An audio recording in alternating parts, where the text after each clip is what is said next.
رحم اللہ من قرأ الفاتحہ۔ بسم اللہ الرحمن الرحیم۔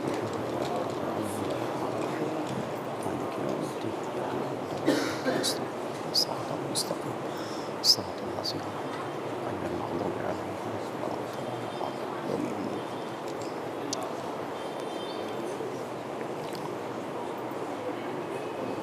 لا حول ولا قوة الا باللہ العلی العظیم۔ اعوذ باللہ من الشیطان اللعین الرجیم۔ بسم اللہ الرحمن الرحیم۔ الحمد للہ رب العالمین، والصلاة والسلام والتحیۃ والاکرام علی النبی الامی المکی المدنی القرشی الہاشمی الابتہی الرسول المسدد والمحمود الاحمد والمصطفى الامجد بالقاسم محمد۔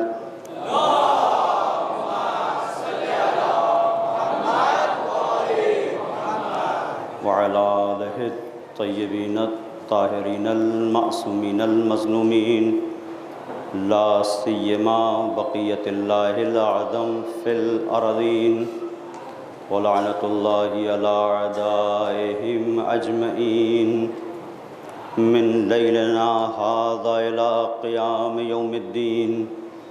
اما بعد فقد قال اللہ الحکیم فی کتابہ الکریم۔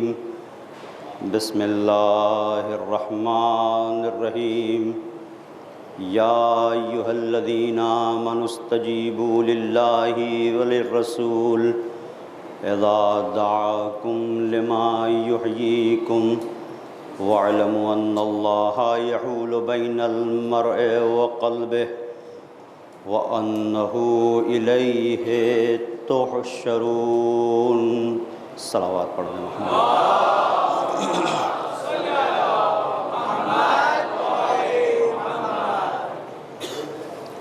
عزاداران مظلوم کربلا،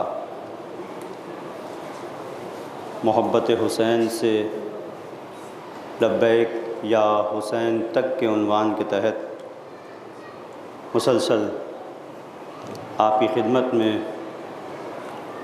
اس آیہ کریمہ کے ذیل میں گفتگو ہو رہی ہے، جس میں پروردگار صاحبان ایمان کو خطاب کر رہا ہے۔ اے صاحبان ایمان، اللہ اور اس کے رسول کی دعوت پر لبیک کہو۔ لما یحییکم، اس لیے کہ اس دعوت کے اندر تمہاری زندگی ہے۔ وَاعْلَمُوا أَنَّ اللَّهَ يَحُولُ بَيْنَ الْمَرْءِ وَقَلْبِهِ، اور جان لو کہ تمہارا رب تمہارے اور تمہارے دل کے درمیان حائل ہے۔ وَأَنَّهُ إِلَيْهِ تُحْشَرُونَ، اور تم اس معبود کی طرف پلٹا دیے جاؤ گے جو تم سے تمہاری شہرگ گردن سے زیادہ قریب تھا، لیکن تم نے اپنے آپ اپنے اعمال کی وجہ سے اسے دور کر دیا۔ وہ تم سے قریب ہے، نحن اقرب الیہ من حبل الورید، جو رگ جاں سے بھی قریب ہے۔ تو اب اس کے لیے تو ہر منزل پر یہ ہونا چاہیے کہ ہم جہاں رہیں اس کا تصور ذہن میں رہے، لیکن یہ انسان ہے اس زندگانی دنیا میں بھول جاتا ہے، اپنے رب کو بھول جاتا ہے، اس کی مسلسل نعمتوں سے استفادہ بھی کرتا ہے، لیکن شکر منعم کی منزل پر کہ جہاں پر شکر ہونا چاہیے غفلت کا شکار ہو جاتا ہے۔ تو پروردگار متوجہ کر رہا ہے صاحبان ایمان، اللہ اور اس کے رسول کی دعوت پر لبیک کہو، اس لیے کہ اس لبیک کے اندر تمہاری زندگی ہے۔ اللہ اور رسول کی دعوت میں جو تم جوہر محسوس کر لے جاؤ، یہ اپنی طرف نہیں پکار رہے ہیں، وہ جو خدا اپنی طرف پکار رہا ہے در حقیقت تمہاری زندگی کے لیے پکار رہا ہے۔ توجہ کیجیے گا، وہ تمہاری زندگی کے لیے پکار رہا ہے۔ بڑی خوبصورت روایت ہے جناب موسیٰ کے سلسلے سے کہ جناب موسیٰ جو گوسفند چرایا کرتے تھے، اور یہ ہمارے جو انبیاء کرام ہیں ان میں سے بہت کا شیوا رہا، مشغلہ رہا کہ انہوں نے بکریاں چرائیں، گوسفندیں چرائیں، اور یہ کوئی عار نہیں تھا کہ گوسفندیں چرا کے تمہیں پتہ چلے کہ تمہاری امت میں کتنے حقیقت میں ظاہری انسان ہیں لیکن اندر سے بکریوں کی طرح ہیں، معلوم ہو، یہ تجربہ ہو۔ تو جناب موسیٰ کے سلسلے سے ہے، توجہ کیجیے گا، جناب موسیٰ کے سلسلے سے ہے کہ ایک بکری کا بچہ بھاگ گیا، چرا رہے تھے، بکری کا بچہ بھاگ گیا، موسیٰ اس کے پیچھے پیچھے، جتنی تیز موسیٰ بھاگتے ہیں اس سے زیادہ تیز وہ آگے بڑھتا چلا جا رہا ہے، بھاگتا چلا جا رہا ہے، صحراؤں سے گزرتا ہوا ایک پہاڑی پر پہنچ گیا، اور ایک ایسی جگہ پہ پہنچ گیا جہاں پہ ایک ایسی جگہ تھی کہ ذرا سا پیر ادھر سے ادھر ہوا تو وہ نیچے، اور ہزاروں فٹ کی بلندی سے جب نیچے جائے گا تو کیا ہوگا؟ تو بڑی مشکل سے جناب موسیٰ نے آہستہ سے جا کے اسے پکڑا، اور پکڑنے کے بعد پیار کیا، اس کے سر کو سہلا کے کہا، یہ جو تم موسیٰ سے بھاگ رہا ہے اور موسیٰ جو تیرے پیچھے بھاگ رہے ہیں، یہ اس لیے نہیں کہ موسیٰ کو اگر تجھے پکڑ لیں گے تو کچھ فائدہ پہنچ جائے گا، موسیٰ کو کچھ حاصل ہونے والا نہیں، میں اس لیے بھاگ رہا تھا کہ تو بکریوں کے جھنڈ سے جو الگ ہو گیا تو یہ پہاڑی علاقہ ہے، کہیں گر کر اپنے آپ کو فنا نہ کر لے۔ یہی منزل لبیک یا رسول اللہ کی ہے، یہی منزل دین کی ہے۔ جب خدا ہمیں دعوت دے رہا ہے تو اس لیے دعوت نہیں دے رہا ہے کہ اسے کچھ فائدہ ہے، اسے پتہ ہے کہ شیطان نے جو معصیت کا پہاڑ رکھا ہے کہیں اس پر سے پھسل کے گر کے اپنے آپ کو فنا نہ کر لو۔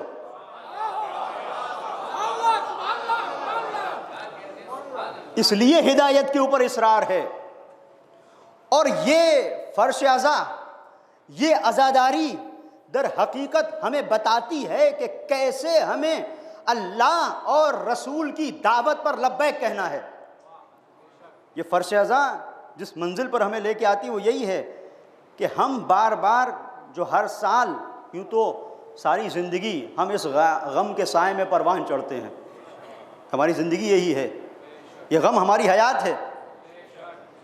لوگوں کے لیے غم موت کی دلیل ہوتا ہے، ہمارے لیے ہماری زندگی کی دلیل ہے۔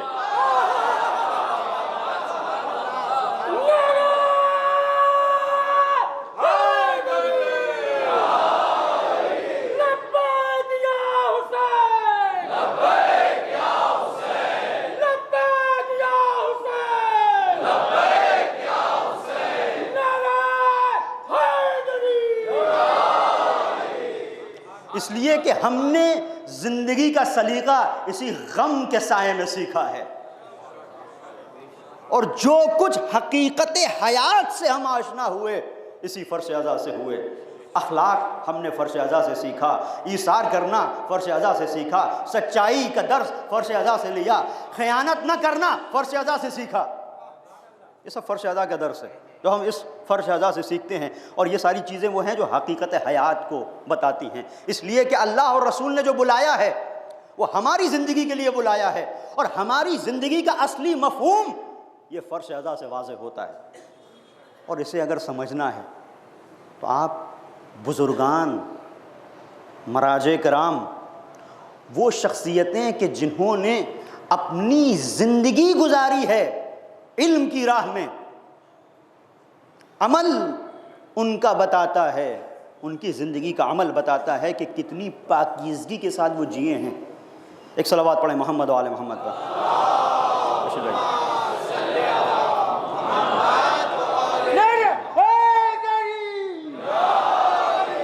دونوں ہاتھ بلند کر کے نعرے حیدری ڈالا کریے۔ عیدگاہ غدیر میں رسول اللہ نے دونوں ہاتھ بلند کر کے نعرے حیدری بولا۔ یہ جو پوسٹر لگتا ہے وہ ایک ہاتھ کا ہے، مگر رسول اللہ نے بتا دیا کہ نعرے بھیجو تو دونوں ہاتھ بلند کر کے نعرے حیدری۔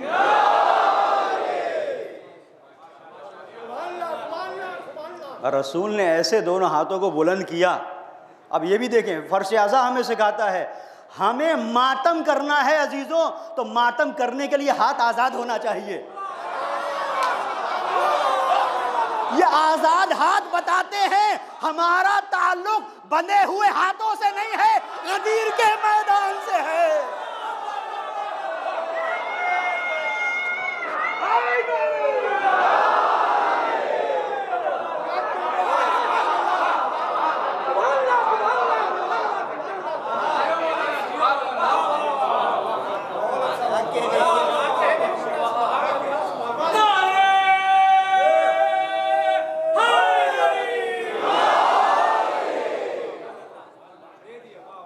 جب ہم اپنے ہاتھوں کو بندھا نہیں رکھ سکتے تو ذہنوں کو بندھا کیسے رکھ سکتے ہیں؟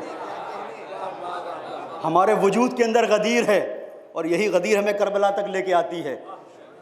تو میں عرض یہ کر رہا تھا، جو ہمارے بزرگان ہیں ان کو آپ دیکھیں، جو بزرگ شخصیتیں ہیں، میں نے کسی مقام پر شاید کہیں عرض کیا تھا، اور اگر تکرار بھی ہو جائے اچھی چیزوں کی تو تکرار ہونا چاہیے۔ قرآن کریم نے بھی مسلسل بعض مقامات پر بعض جگہوں پر تکرار کی ہے، توجہ کیجیے گا۔ ایک شخصیت ہے آیت اللہ عبد الکریم حائری، بزرگ شخصیت۔ دیکھیں فرش اعضا ہمیں کہاں لے کے جاتا ہے اور کس طریقے سے سلیقہ سکھاتا ہے۔ یہ لبیک یا حسین، لبیک یا حسین یعنی توحید پر لبیک، یعنی رسالت پر لبیک، یعنی ولایت پر لبیک، یعنی مرجعیت پر لبیک۔ یہ ہمیں لبیک یا حسین سکھاتا ہے۔ محبت حسین کے بعد جب معرفت آتی ہے اور انسان لبیک یا حسین کہتا ہے، یعنی ہر اس منزل پر ہم موجود ہیں جہاں ہونا چاہیے اور وہاں نہیں ہے جہاں نہیں ہونا چاہیے۔ جہاں نہیں ہونا چاہیے وہاں نہیں ہیں اور جہاں ہونا چاہیے وہاں ہیں۔ بہت سے ایسے اصحاب تھے، ایک پیغمبر کا صحابی ہے، نماز، روایت ہے، پیغمبر کا صحابی ہے، نماز پڑھ رہا ہے، پیغمبر نے پکارا، نماز پڑھ رہا ہے، پھر پکارا، پھر نماز پڑھ رہا ہے۔ پھر پیغمبر کے پاس جب گیا، یا رسول اللہ آپ نے پکارا تھا؟ کہا ہاں پکارا تھا، تو کیوں نہیں آئے؟ کہا نماز پڑھ رہے تھے۔ پیغمبر نے کہا کہ جب پیغمبر پکارے تو اب نماز نہیں ہوتی ہے۔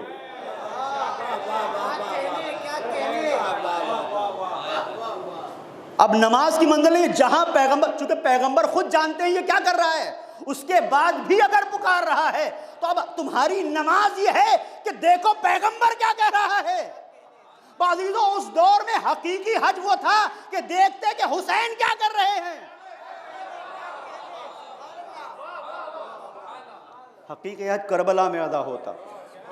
تو وہ بزرگ مرجع جو میں نے آپ کی خدمت میں عرض کیا، آیت اللہ العظمیٰ عبد الکریم حائری، اس فرش اعلیٰ کی منزلت کو آپ سمجھیں، یہ ہمیں کہاں تک پہنچاتا ہے۔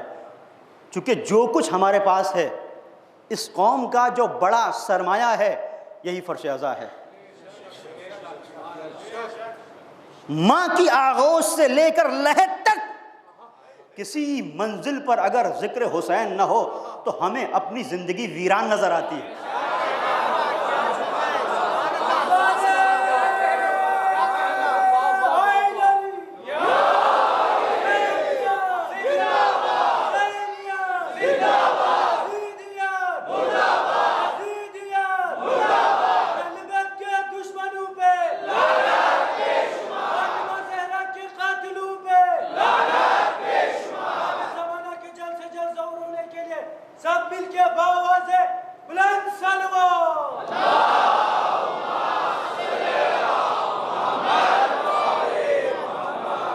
تو یہ بزرگ مرجع آپ ان کو دیکھیں اور سمجھیں اور پہچانیں، یہ فرش ازا ہے کیا؟ ایسے تو بہت بڑی منزل ہے فرش ازا، معمولی بات نہیں ہے، بہت بڑا مقام ہے، بہت بڑا مقام ہے یہ فرش ازا۔ یہ بزرگ مرجع جو حوزہ علمیہ قم کے فاؤنڈر ہیں، مؤسس ہیں، انہوں نے قائم کیا۔ ایک منزل پر جب محرم کا چاند نمودار ہوا تو لوگوں نے دیکھا کہ دیوار سے ٹیک لگا کر گریا کر رہے ہیں، سر نیوڑا کے بیٹھے ہیں اور گریا کر رہے ہیں، اور بری طرح گریا کر رہے ہیں۔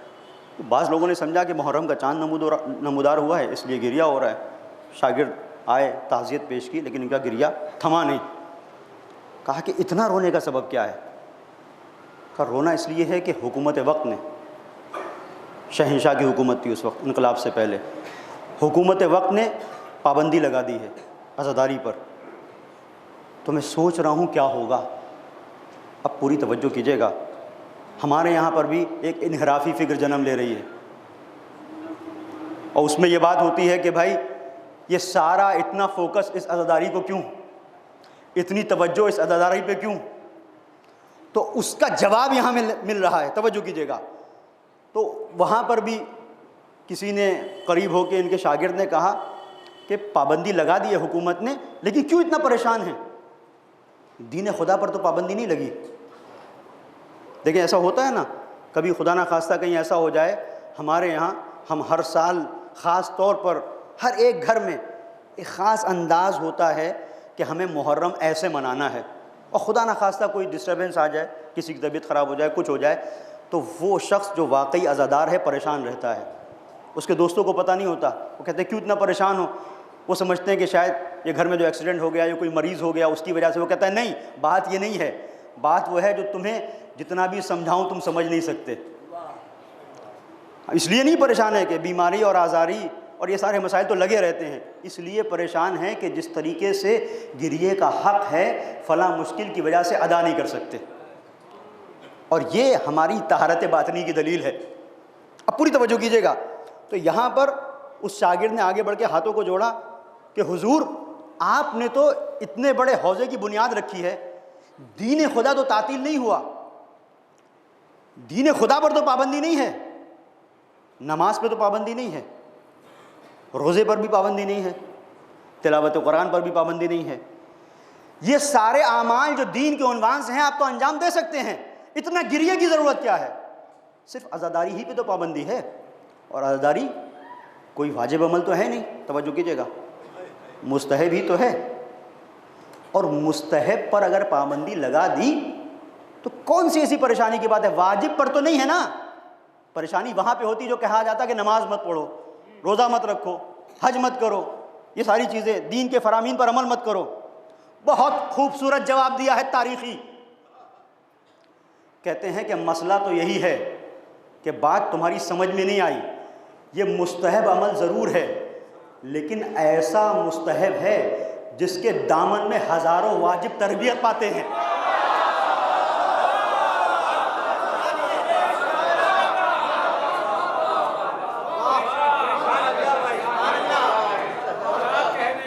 یہ ایسا مستحب ہے جس نے نہ جانے کتنے واجب اعمال کو ہمارے لیے زندہ رکھا ہے۔ آج ہم نماز کو پہچانتے ہیں عزاداری سے، حج کو پہچانتے ہیں عزاداری سے، روزے کو پہچانتے ہیں عزاداری سے، دین کو پہچانتے ہیں عزاداری سے۔ عزاداری کے دشمنوں پر، اور یہ بڑا اہم مرحلہ ہے کہ مستحب ہے، لیکن یہ وہ مستحب ہے جو دیگر واجبات کے لیے زندگی کی دلیل ہے، زندگی کی دلیل ہے یہ اس عزاداری کے سائے میں۔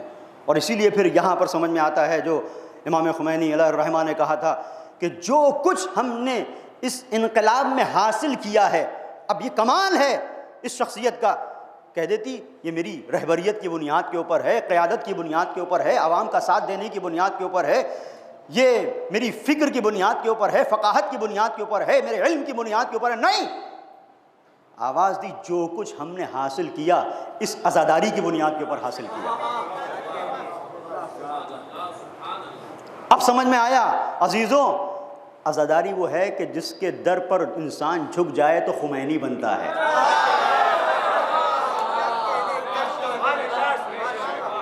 اور یہاں سے سمجھ میں آتا ہے کہ کس طرح حضرت زینب کبریٰ نے اس عزا کو ہمارے لیے ایک تحفے کے طور پر، ایک ہدیے کے طور پر بطور امانت ہمارے حوالے کیا ہے۔ اب کل کی گفتگو سے متصل ہوتے ہوئے کہ لبیک یا حسین کیسے کہنا ہے، یہ زینب بتائیں گی کہ کیسے کہنا ہے۔ وہ سارے مراحل کہ جہاں جناب زینب نے خطبہ دیا ہے، آپ دیکھیں عجیب بات ہے، کل میں نے خطبے کی طرف ایک اشارہ کیا کہ کوفے کے لوگوں کو جو خطاب کیا ہے، یہ کوفے کے لوگوں کو خطاب کرنا، یہ لبیک یا حسین جو زینب نے کہا ہے، اس کا انداز کیا تھا؟ منطق مظفر کتاب ہے شیخ مظفر کی، اس کے اندر انہوں نے ایک گفتگو کی ہے، کچھ چیزیں ایسی ہیں جن کا تعلق فن سے ہے، فن سے ہے، اسی لیے کہتے ہیں فن خطابت۔ تو جہاں خطابت کے اصولوں کے سلسلے سے گفتگو ہوتی ہے، وہاں پر شیخ مظفر نے کچھ خطابت کی گفتگو کرتے ہوئے اس بات کی طرف اشارہ کیا کہ صنعت خمس کی وہاں پر بحث، اس کی طرف نہیں جانا چاہتا ہوں، اس کے ذیل میں کہ یہ ایک آرٹ ہے، ایک فن ہے، پوری توجہ کیجیے گا، خطبہ دینا بھی ایک آرٹ ہے اور ایک فن ہے، لیکن پوری توجہ اور محسوس کریں کہ زینب نے کن سخت ترین حالات سے گزر کر اس امانت کو ہم تک پہنچایا ہے۔ وہ جو خطبہ دیا ہے اس کا انداز کیا تھا؟ کچھ سامنے کی چیزیں ہیں۔ ایک خطیب کے لیے ضروری ہے کہ جب وہ گفتگو کر رہا ہو تو لوگ اس کی باتوں کو سن رہے ہوں۔ جیسے میں گفتگو کر رہا ہوں، آپ میری بات سن رہے ہیں۔ ابھی تھوڑی دیر پہلے یہاں پر کیمرہ صحیح ہو رہا تھا، اس کو لگایا جا رہا تھا، بہرحال میں محسوس کر رہا تھا کہ ڈسٹرب ہو رہا ہے، کوئی بیچ میں اگر اٹھ جائے، کھڑا ہو جائے، ڈسٹربنس ہوگا، تو خطیب اپنی بات کو صحیح طریقے سے رکھ نہیں سکتا، ایک مرحلہ۔ دوسری چیز، جو خطیب اپنی بات کو پیش کر رہا ہے وہ اس وقت پیش کر سکتا ہے کہ جب اس کی خطابت سے پہلے یا اس کے خطبے سے پہلے اس کے ساتھ کوئی دلخراش حادثہ نہ ہوا ہو، اس کا ذہن، جو باتیں اس کے ذہن میں ہیں اسے کہنے کے لیے پرسکون ہو۔ دوسری منزل۔ تیسرا رکن، جب وہ اپنی باتوں کو بیان کر رہا ہے تو دشمن وہاں پر موجود نہ ہو۔ وہ اپنی باتوں کو جب بیان کر رہا ہے، دیکھیں یہاں پر میں اپنی باتوں کو بیان کر رہا ہوں، سب دوست داران اہل بیت اطہار علیہم السلام، سب، اگر کہیں پتہ چل جائے کہ فلاں کوئی ایک اسلحہ لے کے بیٹھا ہوا ہے، یہ وہ، تو کتنا بڑا خطیب ہو، جتنی بھی تیاری کر کے آیا آدھا بھول جائے گا۔ یہ ہے نفسیاتی باتیں ہیں نا عزیزو، آپ سب محسوس کر رہے ہیں۔ اور ایک اور مرحلہ، جو خطیب خطابت کر رہا ہے، جو گفتگو کر رہا ہے، تو اسے گفتگو کے لیے اشاروں کی بھی ضرورت ہے، تو ضروری ہے کہ اس کے ہاتھ اور پیر آزاد ہوں۔ اب عزیزو سوچو، زینب نے کوفے میں خطبہ دیا، مجمع، وہ مجمع ہے کہ جس میں کچھ اپنے ہیں اور اپنے بھی کچھ ایسے بڑے عجیب کہ جنہوں نے بیعت کی اور بیعت کو توڑ دیا، اور بہت سے ایسے ہیں جو دشمن ہیں، نہ جانے کتنے وہ ہیں جو اسلحوں سے لیس ہیں۔ اور جو زینب خطبہ دے رہی ہے تو کس عالم میں دے رہی ہے؟ ابھی واقع کربلا رونما ہوا ہے، زینب کے دل پہ داغ ہے، جہاں اکبر کا، جہاں قاسم کا، جہاں اون محمد کا، وہاں زینب کے دل پر داغ ہے اس کے بھائی عباس کا۔ اور اس کے بعد ان تمام غموں کو زینب اپنے سینے پہ لیے ہوئے ہے، اور لینے کے بعد اس مرحلے پر ہے کہ جب خطبہ دے رہی ہے تو ہر خطیب کے لیے ضروری ہے اس کے ہاتھ آزاد ہوں۔ زینب کے ہاتھ پسے گردن بندھے ہوئے ہیں، پسے گردن بندھے ہوئے ہاتھوں کے بعد زینب نے جو خطبہ دیا ہے تو ایک مرتبہ راوی کہتا ہے، خدا کی قسم جو تم بول رہے ہو، تم سے بہتر بولنے والا کوئی نہیں، تم سے اچھا خاندان کسی کا نہیں، تم شرف کی منزلوں پہ ہو، تم کمال کی منزلوں پہ ہو۔ عزیزوں، ہاتھ پیر آزاد ہو کر ذہنی سکون کے ساتھ مجلس پڑھ لینا، خطبہ دے لینا، یہ آسان ہے۔ بندھے ہوئے ہاتھوں کے ہاتھ، بندھے ہوئے ہاتھوں کے ساتھ کوفے میں خطبہ دے کے کوفے کے قلعے کو یزید کے لیے مسمار کر دینا، یہ زینب کا کمال ہے۔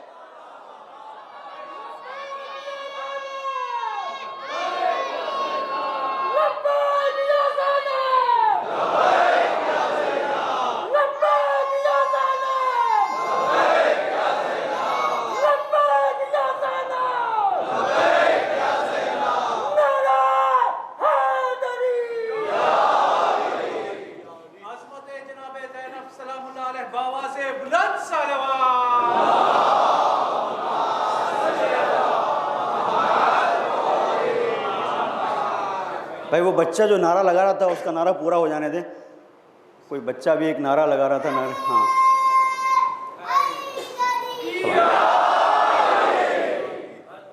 خاص طور پر جب یہ بچے نعرہ لگائیں تو اس سے ماں کی تربیت کا پتہ چلتا ہے، اس کی پاکیزگی کا پتہ چلتا ہے کہ عشق علی گھٹی میں اس طرح سے پلا دیا کہ جہاں بھی عشق حیدر کرار کی بات ہوگی، جہاں پر بھی اہل بیت اطہار علیہ السلام کا ذکر آئے گا، اپنے وجود کے ساتھ نعرہ لگتا ہے، یعنی اس میں لگانے کی ضرورت نہیں ہوتی ہے۔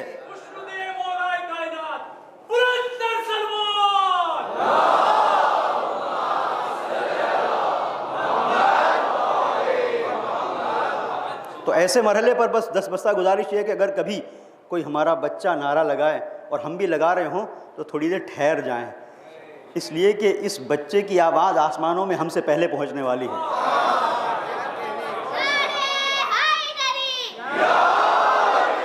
سلامت رہے۔ تو عزیزو اب اس کو محسوس کیجئے گا کہ جناب زینب نے کیا انداز اختیار کیا ہے۔ یہ لوگ رو رہے ہیں اور راوی کہتا ہے کہ اسی کے بعد فوراً خطبے کے بعد لوگوں نے گفتگو کرنا شروع کر دی کہ ابن زیاد تو نے کیا کیا، اور وہی کوفہ پھر سراپا احتجاج بن گیا۔ یہ جو ہم سنتے ہیں جناب مختار نے انتقام لیا، اس انتقام کی بنیاد اس وقت رکھ دی تھی زینب نے جب کوفے میں خطبہ دیا تھا۔ ہر ایک وار جو مختار کر رہے تھے اس وار کے ساتھ کاٹ تھی جناب زینب کے خطبے کی۔ یہ توابین جو اٹھے ہیں یہ جناب زینب کے خطبے کی بنیاد کے اوپر، اس کو محسوس کریں۔ اور عجیب انداز ہے لبیک یا حسین کا۔ جب یہ زینب دربار ابن زیاد میں پہنچی، سر کو جھکا کے زینب کھڑی ہے، بالوں سے پردہ کیا ہوا ہے، اور یہ وہ منزل ہے کہ ابن زیاد تخت پہ بیٹھا ہے۔ اب آپ سوچیں، ذرا محسوس کریں، تخت پہ، اور کون سے تخت پہ بیٹھا ہے؟ کہ جہاں مولا کی خود حکومت تھی، جہاں مولا کی خود حکومت تھی کوفے میں، وہاں پر ابن زیاد بیٹھا ہے تخت پر۔ تو زینب کو تو اس منزل پر ٹوٹ جانا چاہیے تھا کہ آج میں وہاں آئی جہاں میرے بابا کی حکومت تھی۔ خاموشی سے زینب جب داخل ہوئی ہے پروقار انداز میں، تو ایک مرتبہ ابن زیاد کہتا ہے من ہذہ المتکبرہ، یہ تکبر کرنے والی خاتون کون ہے؟ تو زینب نہیں بولی، کسی نے اشارہ کیا ہے، ہذہ زینب بنت علی، زینب بنت علی ہے۔ اب محسوس کیجئے گا عزیزوں، کل بھی میں نے فضائل کے گوشے کچھ بیان کیے تھے، لیکن یہ عشق ہے، عشق اہل بیت، کہ جب ہم ان کی ان فضیلتوں کا تذکرہ کرتے ہیں کہ جو شدتوں کے سائے میں، سختیوں کے سائے میں ان کی فضیلتیں آشکار ہوئی ہیں، تو آنکھوں سے آنسو رواں ہو جاتے ہیں۔ اس کا مطلب یہ نہیں کہ مصائب، تو بعض ہمارے احباب نے کہا کہ کل پتہ ہی نہیں چل رہا تھا مصائب کہاں ہیں اور فضائل کہاں ہیں۔ نہیں عزیزوں، یہ کمال ہے اہل بیت کا کہ ان کی جہاں فضیلتیں ہیں وہاں مصائب میں بھی ان کی فضیلتیں ہیں، یہ کمال ہے۔ اور اس کو آپ دیکھیں کہ جب داخل ہوئی ہیں تو اب خطاب کیا ہے، جب تو بہت بڑی منزل ہے کہ بھرے دربار میں پوچھ رہا ہے یہ کون ہے تکبر رکھنے والی خاتون۔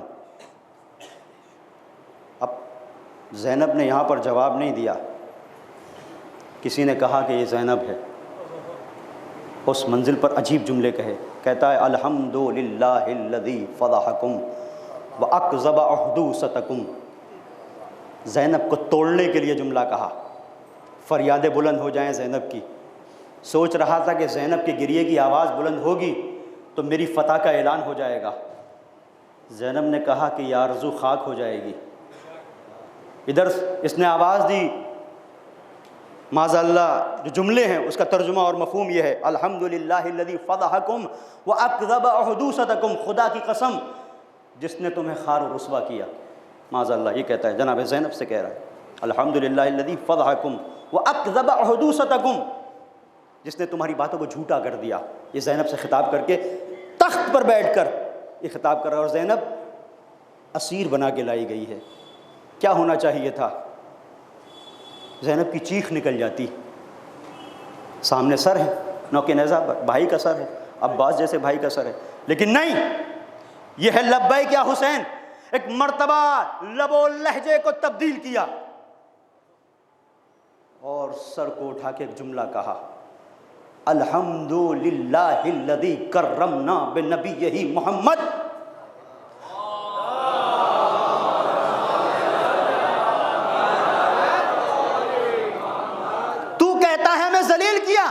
ساری تعریفیں اس خدا کے لیے جس نے ہمارے خاندان میں نبوت کو رکھ کے ہمارے شرف کو بلند کیا۔ الحمدللہ الذی کرمنا بنبیہ محمد صلی اللہ علیہ وآلہ وسلم۔ اور اس کے بعد کہتی ہیں کہ انما یفتضح الکاذب والفاجر، خدا کی قسم اگر خدا کسی کو ذلیل کرتا ہے تو فاسقوں کو ذلیل کرتا ہے، جھوٹوں کو ذلیل کرتا ہے۔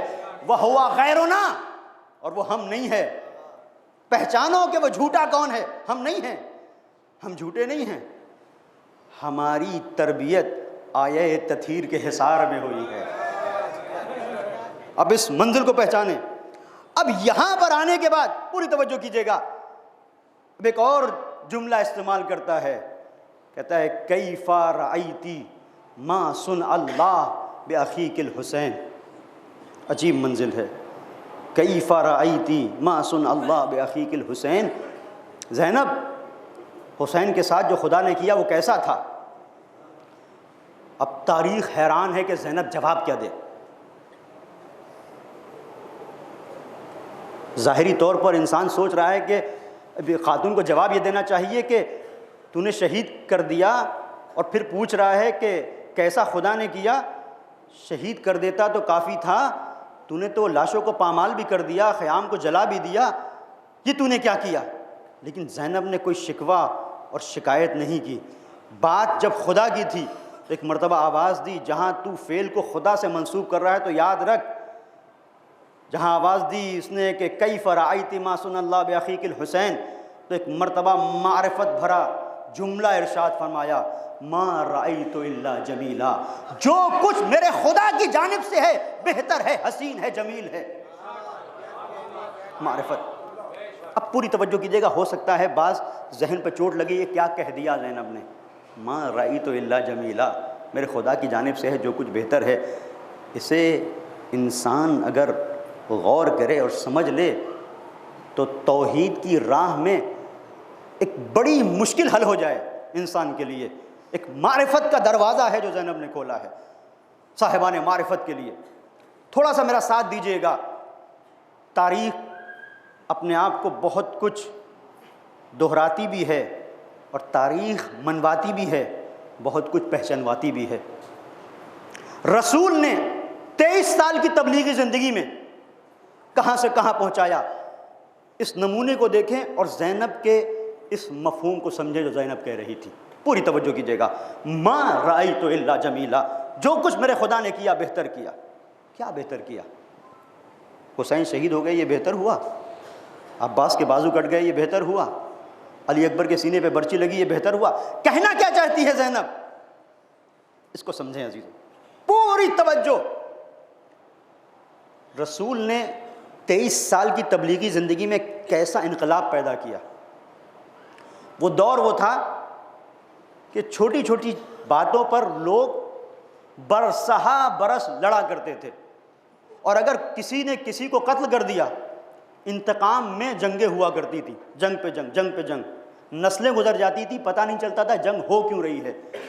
گھر کی جو خواتین ہیں ان کے وجود کے اندر اتنا انتقام کی آگ تھی کہ اگر مرد آتے تھے گھر میں اور اگر کسی نے کسی کے خاندان میں سے کسی کو قتل کر دیا اور انتقام اس کا نہ لیا گیا، جس کا بیٹا، جس کا شوہر، اور بعض روایتوں میں ہے کہ باپ بھی راہ اسلام میں شہید ہوا، بنی دینار کی خاتون، راہ اسلام میں بھائی، شوہر، بیٹا اور بعض روایتوں کے مطابق باپ، 4 لوگ اس نے دیے دین کی راہ میں، اور دینے کے بعد جب یہ شہید ہو گئے اور جنگ احد میں افراتفری مچی اور لوگوں نے مشہور کر دیا کہ قد قتل محمد، تو اس منزل پر جب اسے اپنے بھائی، بیٹے اور شوہر کی شہادت کی خبر ملی ہے تو اپنے شوہر کو تلاش نہیں کر رہی ہے، اپنے بھائی کو تلاش نہیں کر رہی ہے، اس کی نظریں ہیں رسول زندہ ہیں کہ نہیں۔ دیکھیں اس کو سمجھیے گا کہ کیا مرحلہ ہے، رسول زندہ ہیں کہ نہیں، کہ تمہارا تو بھائی مر گیا، شوہر بھی مر گیا، کہ مر جائے لیکن رسول کی زندگی زیادہ ضروری ہے۔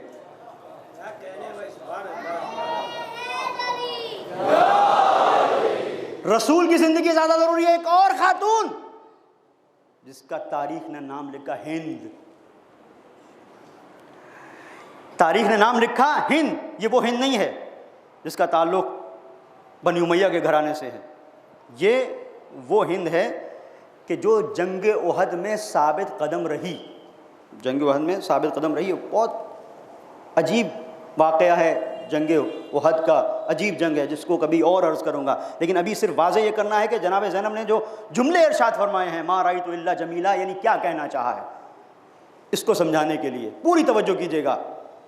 یہ رسول کی تربیت کا اثر تھا کہ وہ خاتون جو بغیر انتقام لیے گھر میں کوئی کام کرنے کے لیے تیار نہیں تھی، آہیں، سسکیاں، نالے، آہوزاری کہ نکلو انتقام لو، جب تک انتقام نہیں ملے گا تو میرا دل ٹھنڈا نہیں ہوگا، یہ کیفیت اس کے وجود کے اندر اتنا انقلاب پیدا کر دیا کہ بیٹا بھی مر گیا، بھائی بھی مر گیا، شوہر بھی مر گیا، یہ نہیں کہتی کہ پہلے انتقام لو، بلکہ یہ کہتی ہے رسول اللہ باحیات ہیں کہ نہیں۔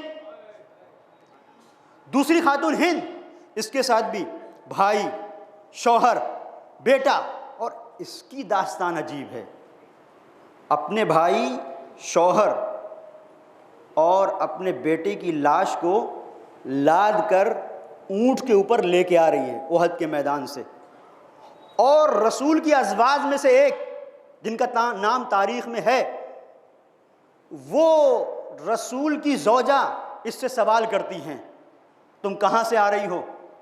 کہا کہ میں احد کے میدان سے آ رہی ہوں، احد کے میدان سے آ رہی ہوں۔ تو یہ آہستہ آہستہ کیوں چل رہی ہو؟ کیا اس کے اوپر کچھ بوجھ ہے، کچھ بار ہے؟ کہا جنگ احد کا معاملہ کیا ہے؟ ابھی نہیں بتایا کہ کیا ہے اس پہ، کہ جنگ احد کا معاملہ کیا ہے؟ کہا خدا کا شکر ہے کہ رسول زندہ ہے۔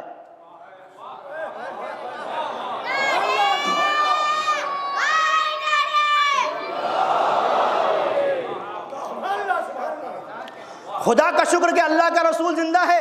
اور جملہ ہے تاریخ میں، کلو مصیبت بعدک جلل، یا رسول اللہ آپ کی زندگی کے ہوتے ہوئے ہر مصیبت مجھے برداشت ہے، اس لیے کہ آپ کی حیات، اب آپ کی حیات اتنی بڑی ہے کہ بیٹا مر جائے تو قبول، بیٹا مر جائے تو قبول، شوہر مر جائے تو قبول، بھائی مر جائے تو قبول، ان سب کی زندگی کی وقت نہیں، آپ کی زندگی کی وقت ہے۔ یہ رسول نے 23 سال کی زندگی میں اتنا لوگوں کے مزاج کو تبدیل کر دیا کہ وہ لوگ جو بغیر انتقام کے آگے بڑھنے کے لیے تیار نہیں تھے، وہ صبر کر رہے ہیں، بلکہ یہ سوچ رہے ہیں کہ رسول زندہ ہے۔ تو عزیزوں، اب یہاں پر آیت اللہ ابراہیم آیتی کا جملہ کہ یہ صرف رسول کی تربیت کا، رسول کی احادیث کا، روایات کا، رسول کے خطبات کا اثر تھا کہ خاتون نے اپنے جذبوں کو اتنا بلند کر لیا کہ اگر رسول زندہ تو بیٹا مر جائے کوئی پرواہ نہیں، بھائی مر جائے کوئی پرواہ نہیں، شوہر مر جائے کوئی پرواہ نہیں۔ تو جہاں بات زینب کبریٰ کی آتی ہے تو زینب تو وہ ہے جو آغوش فاطمہ کی تربیت کرتا ہے، اسے علی نے پروان چڑھایا ہے تو علی کی طہارت تھی جو بول رہی تھی ما رأیت الا جمیلا۔ اے ابن زیاد، تو سمجھ رہا ہے حسین قتل کر دیا گیا، تو سمجھ رہا ہے میرا گھر تو نے اجاڑ دیا، لیکن یاد رکھ جس کو بچنا تھا وہ بچ گیا۔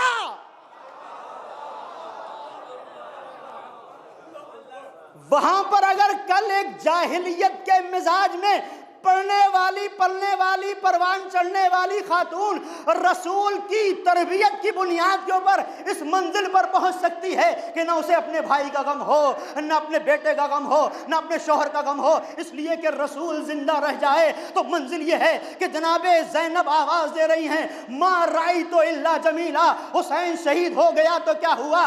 وہ دین جس کو بچانے کے لیے نکلا تھا اسے دنیا میں تا قیام قیامت محفوظ کر گیا۔ دین حسین باقی ہے، اس سے بہتر کیا ہوگا؟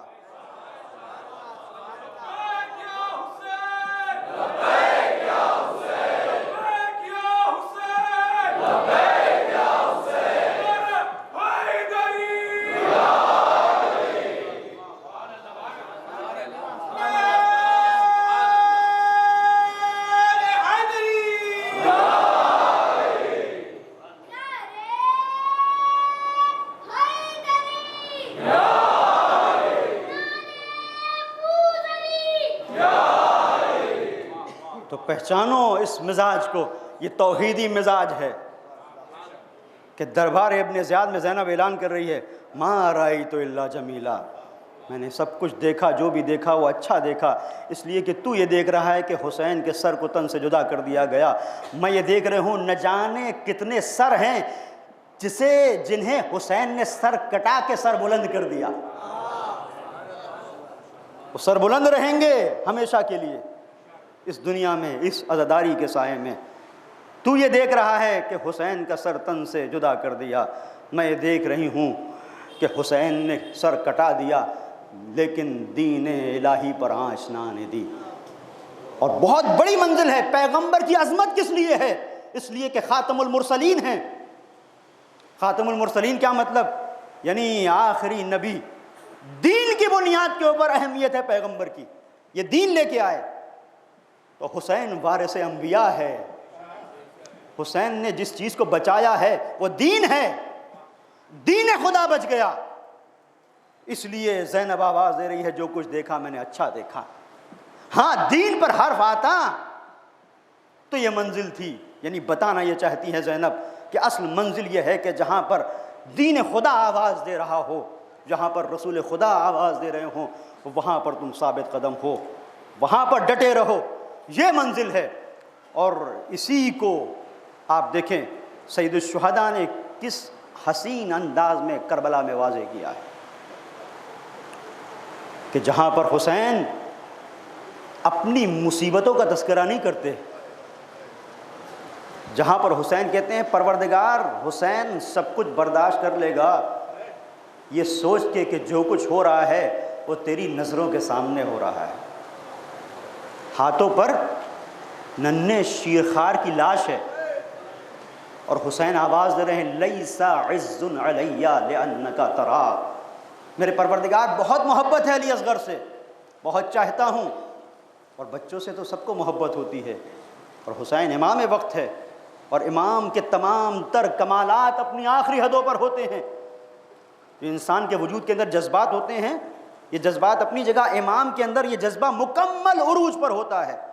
یعنی جتنا ہم اپنے بچے کو چاہتے ہیں، اگر ایک امام ہے، امام ہونے کی حیثیت سے اس سے زیادہ محبت کرے گا، لیکن وہاں پر امام آواز دے رہے ہیں لیس عز علی لانک ترا، پروردگار میرے لیے بہت سخت ہے علی اصغر کی شہادت، لیکن سخت نہیں ہے اس لیے کہ جو کچھ ہو رہا ہے تیری نظروں کے سامنے ہو رہا ہے، تو دیکھ رہا ہے کہ دین کو بچانے کی قیمت چکا رہا ہے حسین۔ عزیزوں، اب محرم کے نصف ایام گزر چکے، آدھا محرم تقریباً گزر گیا، رباب کے شیرخوار کا ماتم کرنا ہے۔ اس گھر کی عجیب داستان ہے۔ ہم نے دیکھا کہ بچے چیزوں کا مطالبہ کرتے ہیں.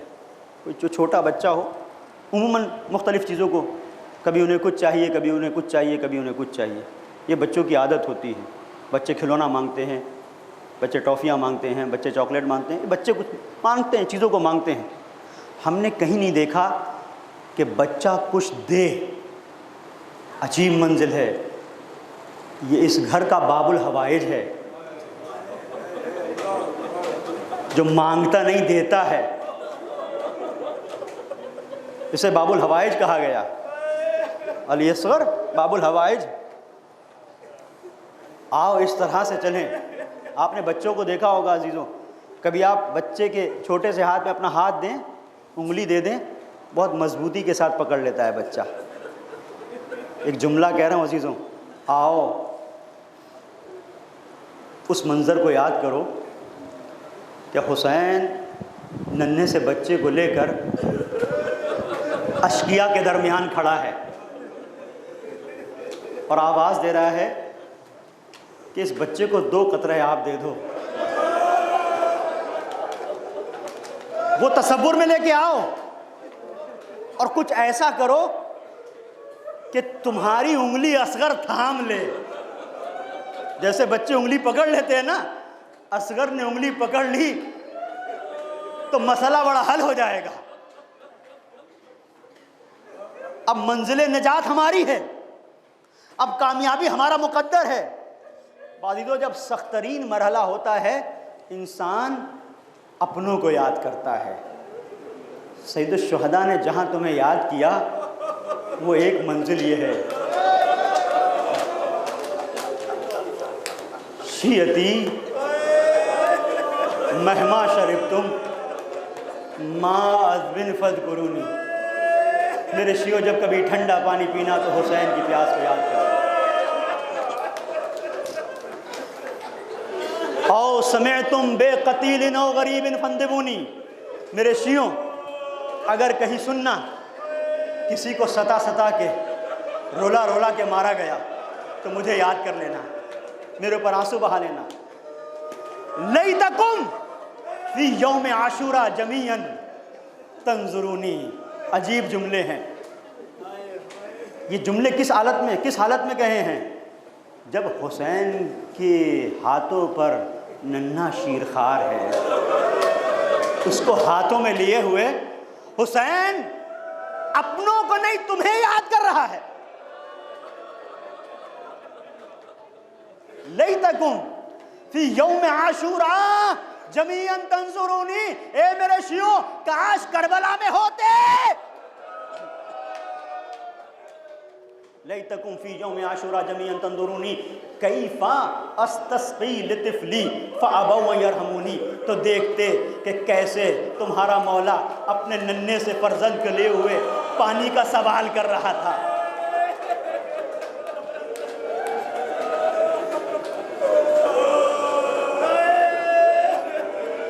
فابوا ان یرحمونی. لیکن رحم کرنے سے انکار کر دیا. انکار کر دیا ہوتا تو ٹھیک ہے. ارے کوئی تیر چلا کے انکار کرتا ہے. نہ پلاتے پانی، منع کر دیتے. فَأَبَوْا أَن يَرْحَمُونِي. اور اس کے بعد عجیب جملے ہیں. جب آئے ہیں لے کے، عجیب منزل عزیزوں شہادت علی اصغر میں کس کس گوشے پر انسان نظر ڈالے. ایک ایسی شہادت جس نے حسین کی صداقت پر مہر لگا دی. ایسی شہادت جسے دنیا جھٹلا نہیں سکتی. جب حل من ناصرین کی صدا بلند کی ہے، حل من ناصرین ینصرنا حل من مغیث یغیثنا، تو حسین نے محسوس کیا خیمے سے رونے کی آواز آ رہی ہے. زلجنا کو موڑا، خیمے میں پہنچے. کوئی بچہ پیاس سے ہلاک ہو گیا؟ نہیں، پیاس سے ہلاک نہیں ہوا ہے، لیکن آپ کی آواز میں اتنا درد تھا بھیا، اصغر نے اپنے آپ کو جھولے سے گرا دیا. اس منزل کو محسوس کیجئے گا. اصغر نے اپنے آپ کو جھولے سے گرا دیا ہے. لاؤ میرے بچے کو مجھے دے دو. میں اس کے مقصد کو سمجھتا ہوں. محسوس کر لینا عزیزوں, حسین جو لے کے چلے علی اصغر کو, تو علامہ جوادی نے لکھا کہ محسوس کیا جیسے در خیمہ پر کوئی بیوی کھڑی ہوئی ہے.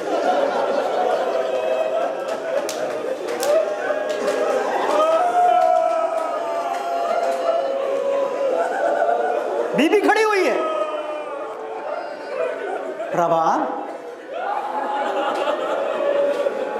رباب کچھ کہنا چاہتی ہو؟ جملے ہیں, کیا کہے رباب, کیا کہے گی رباب؟ کچھ نہیں. بے بسی کو محسوس کریں, کچھ نہیں. پھر کیوں کھڑی ہو؟ آخری بار اپنے چاند کے ٹکڑے کو دیکھنا چاہتی ہوں.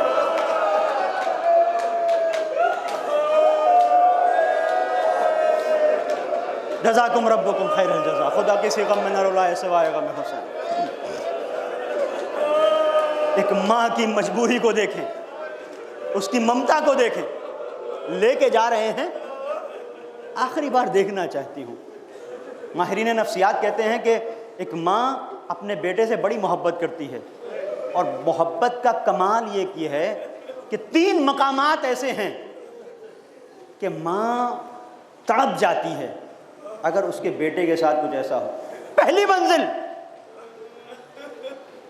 ماں گھر میں ہو اور اس کا شیرخوار تھوڑی دیر کے لیے باہر چلا جائے. ماں کی گود کی گرمی بار بار اسے مجبور کرتی ہے کہ دروازے پر کھڑی ہو جائے کہ میرا شیرخوار آ رہا ہوگا. ایک منزل. دوسری, اگر اس کا چھوٹا بچہ, کم سن دودھ پیتا بچہ اگر کہیں باہر گیا اور خدا نہ خواستہ چہرے پر کوئی خراش لگ گئی,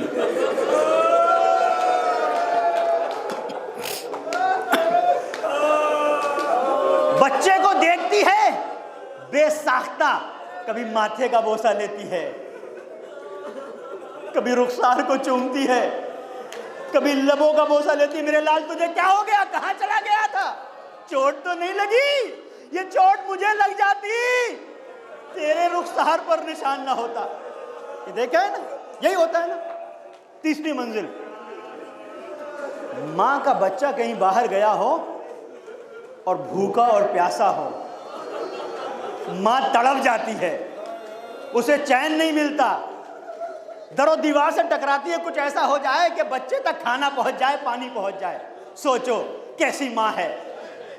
رباب کہ اس کا بچہ جا رہا ہے, دور بھی جا رہا ہے, ماں کو دوری بچے کی گوارا نہیں, اور جب آئے گا تو کوئی خراش نہیں ہوگی, ذبح ہو کے آئے گا.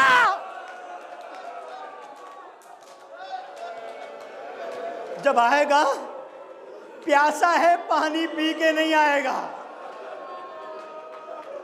اس منزل پر عزیزو, حسین اس منزل سے گزر کے جب پہنچے, تمہیں یاد کیا, میں نے عرض کر دیا نا, اس مجبوری میں, اس بے کسی میں مولا نے کسی اور کو یاد نہیں کیا ہے, آواز دی ہے, شیعوں تم کاش کربلا میں ہوتے. آج تم مصائب سن کے تڑپ تڑپ کے دہاڑے مار مار کے روتے ہو. کاش تم ہوتے تو محسوس کرتے کتنی غربت میں تمہارا مولا کھڑا ہوا تھا, اور حسین آواز دے رہے تھے, یا قوم,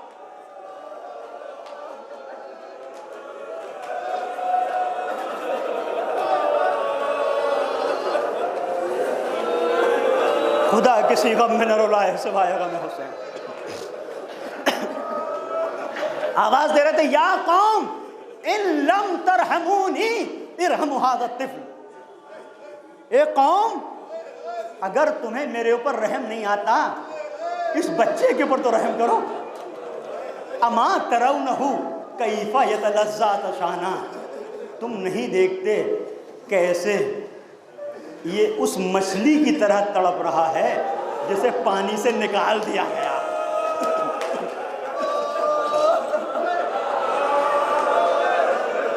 نہیں ہوئے معنی عزیزوں, تلذی کی لفظ استعمال کی ہے, میں معنی کر رہا ہوں سمجھنا, اپنے مولا کی غربت پہ رونا. یہ علی اصغر کا غم بہت بڑا غم ہے عزیزوں, یہ اتنا بڑا غم ہے کہ جب مختار نے انتقام لینے کی کارروائی شروع کی ہے، جب کسی کو بھی مختار واصل جہنم کرتے تھے تو تڑپ کے سید سجاد پوچھتے تھے، اے بھائی یہ بتاؤ میرے ننھے بھیا علی اصغر کا قاتل پکڑا گیا کہ نہیں؟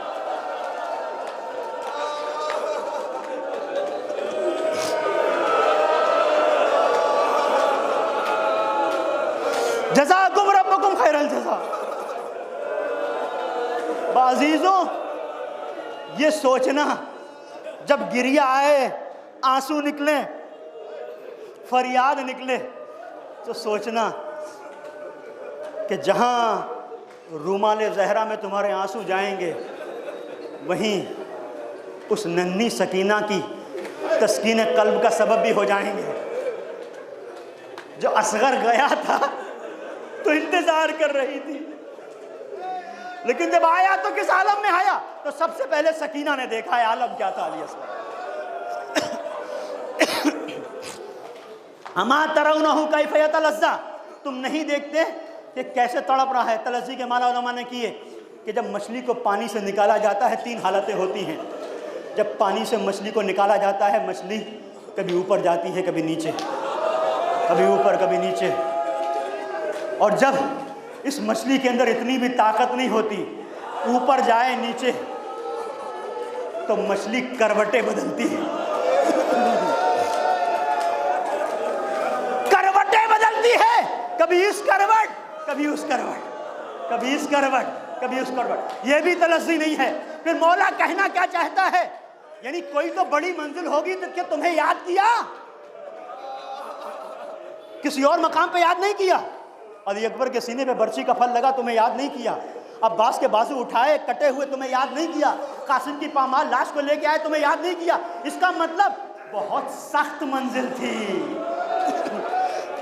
جو تیسرا معنی ہے تلذی کا، اس کو سننا اور اپنے مولا کی غربت پر آنسو بہانا۔ مچھلی کی تیسری کیفیت کیا ہوتی ہے؟ جب اس کے اندر اتنی طاقت نہیں ہوتی کہ اوپر اور نیچے جائے، جب اتنی طاقت بھی نہیں ہوتی کہ کروٹیں بدلے، تو مچھلی کیا کرتی ہے؟ کبھی منہ کو کھولتی ہے، کبھی بند کر لیتی ہے۔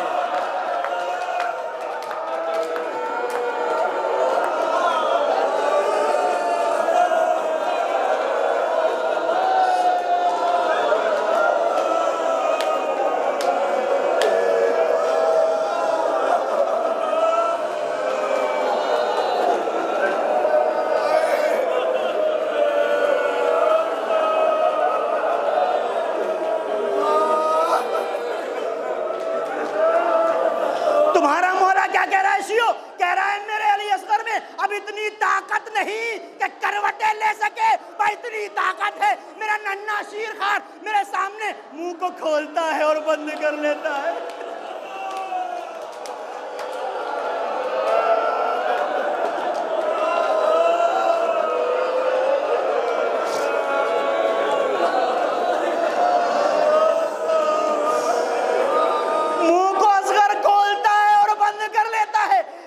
مقام ہے جہاں مولا نے تمہیں یاد کیا اور آواز دی، ان لم ترحمونی ارحموا ھذا الطفل، ارے میرے اوپر رحم نہیں آتا، اس بچے کے اوپر تو رحم کرو۔ لیکن کیا ہوا؟ آواز گونجی، اقطع کلام الحسین، حرملہ آگے بڑھا۔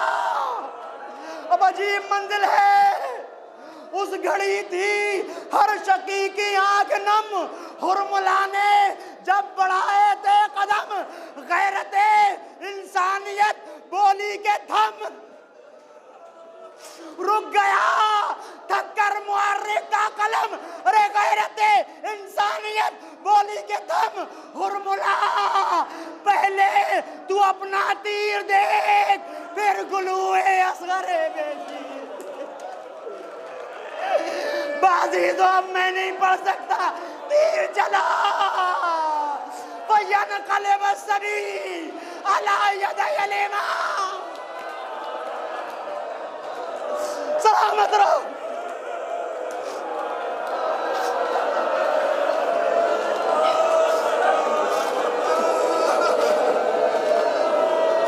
خدا کسی غم میں نہ رولائے،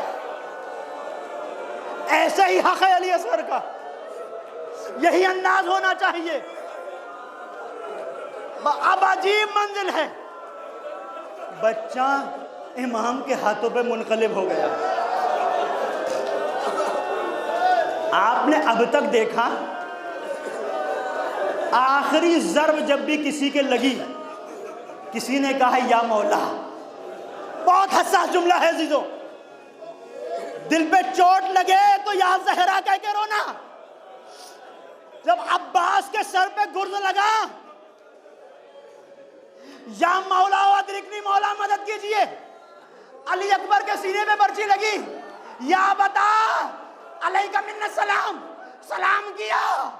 قاسم کے اوپر جب ٹاپے پڑتی تھی آواز دیتے یا اماں، یا اماں. لیکن عزیزو علی اصغر اتنا پیاسا تھا، اتنا پیاسا تھا، تیر لگا تو کچھ کہہ نہ سکا، پلٹ گیا.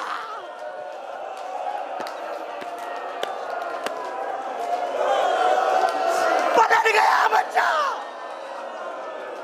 یعنی ہچکی بھی نہ لے سکا.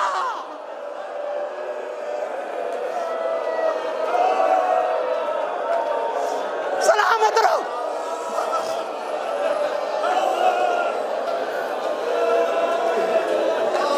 دو جملے عزیزو. حسین نے بچے کو لیا.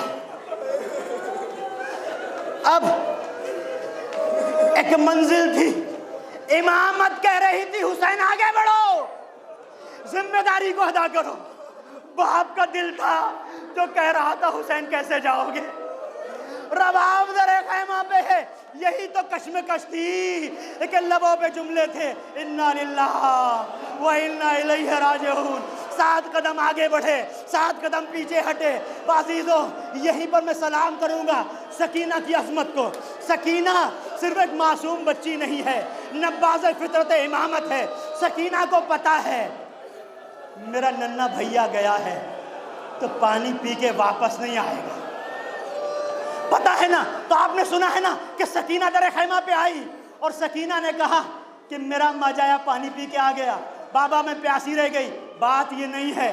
بات کیا ہے؟ سکینہ محسوس کر رہی تھی کہ ظالم بڑے سخت دل ہیں، بڑے پتھر دل ہیں. میرا بھیا گیا ہے تو پانی پی کے نہیں آئے گا. پھر سکینہ کیوں در خیمہ پہ آ گئی؟ کیوں ایسا کہا کہ بھیا پانی پی کے آ گیا؟ مرحلہ یہ تھا کہ سکینہ جان رہی تھی کہ علی اصغر آئے گا تو خون میں تربتر آئے گا. جب علی اصغر آئے گا تو کس عالم میں آئے گا. جان رہی تھی کہ بابا یہ کہہ کے گئے تھے کہ پانی پلانے کے لیے لے کے جا رہا ہوں، لیکن جب آئیں گے در خیمہ پر تو اماں موجود ہوگی. بابا اماں کو دیکھ رہے ہوں گے، اماں بابا کو دیکھ رہے. ارے کچھ کہنے کے لیے نہ ہوگا. یہی وہ آخری منزل، یہی تو منزل تھی. ایک مرتبہ سکینہ سہارا بن گئی کہ جواب کے لیے کچھ نہ ہوگا. حسین آئے، ارے در خیمہ پہ سر کو جھکا کے کھڑے ہو گئے، کچھ کہہ نہ سکے. سکینہ نے مشکل کو حل کر دیا. ارے خیمے کے در پر آ گئی. اے بابا میرا بھیا پانی پی کے آ گیا، میں پیاسی رہ گئی. حسین نے کچھ نہ کہا، ابا کا دامن ہٹا دیا. اب جو رباب نے دیکھا، ارے میرے لال امثلک ایھا، کیا تیرے جیسے بچے